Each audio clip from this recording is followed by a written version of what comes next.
hard year, but especially a hard last couple weeks. That is how an entire region is feeling, mourning the loss of a true inspiration. He fought with everything that he could. Camden Bailey never let the cancer define him. Diagnosed with osteosarcoma as an 8th grader, his leg had to be partially amputated. But the young athlete fought back. As a senior, Bailey became Kennett High School's starting quarterback, a captain for his football and tennis teams, class president, and was the graduating salutatorian. He went to University of North Carolina, becoming the student equipment manager. Got to fulfill some of those dreams working with high-level athletes and working with a high-level program. Becoming friends with Patriots quarterback Drake May.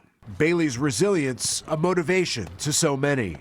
Last week, the Jackson native passed away, just 21 years old. Kind of takes your breath away, even though I think we knew that he was struggling and that the prognosis wasn't good. The finality of it was very difficult. Colby Locke is Kennett High School's athletic trainer. He lived in my office every day.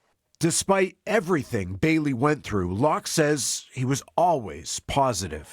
When he was at his lows, you just never would have known it. And I think that's a special quality about him. During a 2022 interview with News 9 Sports, Bailey told us he wanted to give back to everyone by being the best that he could. I don't think I would call myself a hero, but people definitely are look up to me, and people come up to me and are inspired by my story. His memory lives on through the Camden Bailey Cancer Foundation, raising awareness and funding to find a cure for osteosarcoma. They are going to continue to do things in his name and through the foundation, and that we're going to continue to rally behind him, and that his legacy is going to continue to move on. Certainly a remarkable young man. Our thoughts and prayers with his family, certainly. He will be honored in a service this weekend in North Conway. And in lieu of flowers, the family is asking people to consider making a donation instead to the Camden Bailey Cancer Foundation. Okay.